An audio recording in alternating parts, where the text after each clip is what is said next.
오늘의 말씀입니다. 기도함으로 시작하겠습니다. 하나님 아버지, 오늘도 우리에게 말씀을 주셔서 감사합니다. 이 시간에 진리의 영께서 함께 해주셔서 말씀을 잘 이해하고 깨닫는 순종의 마음이 일어나는 복된 시간 되게 하시옵소서. 예수님의 이름으로 기도합니다. 아멘. 또 하늘에 크고 이상한 다른 이적을 보매 일곱 천사가 일곱 재앙을 가졌으니 곧 마지막 재앙이라 하나님의 진노가 이것으로 마치리로다. 일곱 대접 재앙이 예고되는데요.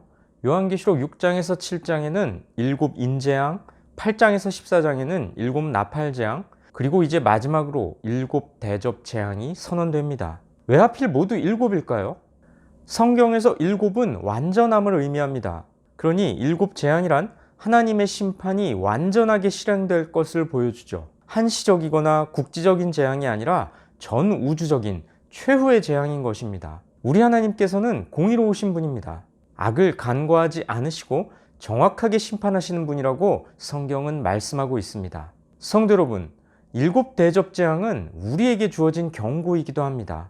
마지막 심판 후에는 회개의 기회도 없을 것이라는 거죠. 그러니 지금이 회개할 기회입니다. 또한 아직까지 하나님을 인정하지 않고 대적하는 불신자들에게 어서 빨리 주님께 돌아오라고 복음을 전해야 합니다. 그들을 주께로 인도해야 할 사명이 심판을 앞둔 우리에게 주어진 사명인 것이죠.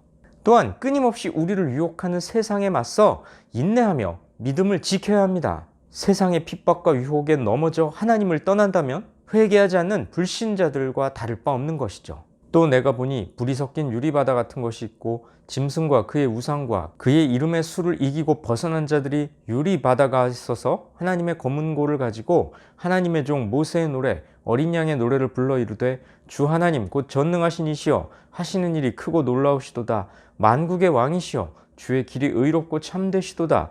주여 누가 주의 이름을 두려워하지 아니하며 영화롭게 하지 아니하오리까. 오직 주만 거룩하시니이다.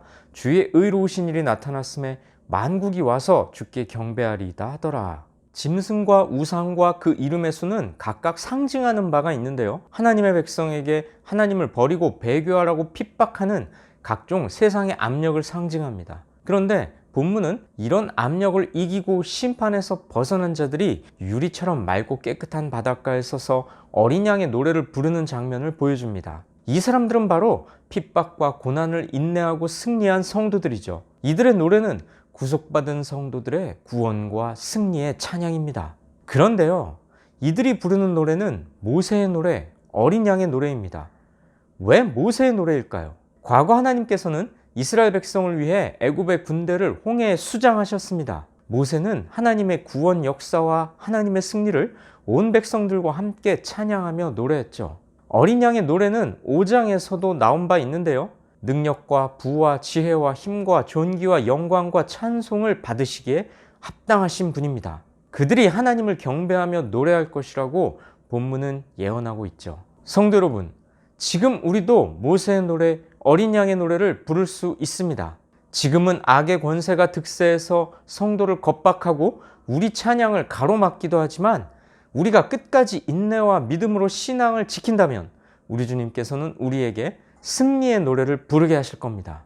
그분께서 완전한 통치와 구속을 이루실 때 우리의 찬양은 승리의 노래로 온전케 될 겁니다. 그러니 우리 성도들은 장차 완성될 구원이 이미 시작되었고 천상에서 거둘 승리가 보장되어 있음을 믿고 힘겨운 영적 전쟁에서 인내로 싸워 나가야 합니다. 이 땅의 죄악에 타협하거나 굴복하지 말고 꿋꿋이 믿음의 길을 걸어 나가야 합니다. 또 2일 후에 내가 보니 하늘의 증거장막의 성전이 열리며 일곱 재앙을 가진 일곱 천사가 성전으로부터 나와 맑고 빛난 세마포 옷을 입고 가슴에 금띠를 띠고 네 생물 중에 하나가 영원토록 살아계신 하나님의 진노를 가득히 담은 금대접 일곱을 그 일곱 천사들에게 주니 하나님의 영광과 능력으로 말미암아 성전에 연기가 가득 차매 일곱 천사의 일곱 재앙이 마치기까지는 성전에 능히 들어갈 자가 없더라. 일곱 천사가 맑고 빛난 세마포 옷을 입고 가슴에 금띠를 두르고 있는데요. 이 모습은 앞서 1장 13절에서 소개된 예수님의 모습과 같습니다. 천사들의 모습이 예수님과 같다는 건 이 천사들이 그들에게 사명을 위탁하신 그리스도의 권위를 가지고 있다는 뜻이죠. 이 말은 곧 우리 주 예수 그리스도께서 당신의 백성을 위하여 중보하시지만 모든 인간들의 구원과 멸망이 확정되면 하나님과 인간 사이에서 물러나실 것을 시사합니다. 그러면 하나님의 진노를 대행할 천사들이 하나님의 진노를 악인들에게 부으시게 될 겁니다.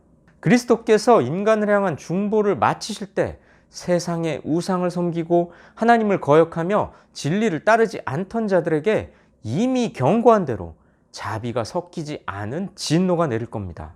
성도 여러분, 요한계시록은 종말의 때 심판의 내용을 담고 있지만 우리를 겁주기 위해 기록된 책이 아닙니다. 하나님께서는 계속해서 우리 인간들을 향해 경고하시며 당신께 굴복하고 복음을 받아들여 당신의 백성이 되기를 촉구하고 계십니다. 마지막 때에 의인은 구원받지만 악인은 돌이킬 수 없는 진노의 대상이 될 것이니 흔들리지 말고 의로운 길에 설 것을 엄중히 가르치고 계십니다. 그러기 위해서 2000년 전 사도 요한에게 환상을 보여주셨으며 또한 오늘날 우리에게도 말씀으로 계시하십니다. 이 진리를 가슴에 새기시고 세상의 어떤 유혹과 핍박 속에서도 굳건하게 믿음을 지키시기를 주님의 이름으로 축복하고 권면합니다. 기도하시겠습니다. 하나님 아버지, 오늘도 말씀으로 우리를 가르쳐 주시니 감사합니다. 7 대접재앙, 7 나팔재앙, 7 인재앙 등을 통해서 하나님께서 경고하시고 속히 주님께 돌아오라고 촉구하고 계심을 말씀을 통해 배웠사오니 더 늦기 전에 지금이 회개할 때임을 알아 주님께 돌이키는, 온전히 하나님께 무릎 꿇고 하나님의 백성으로서의 삶을 다짐하는 믿음의 사람들 되게 하여 주시옵소서. 예수님의 이름으로 기도합니다. 아멘.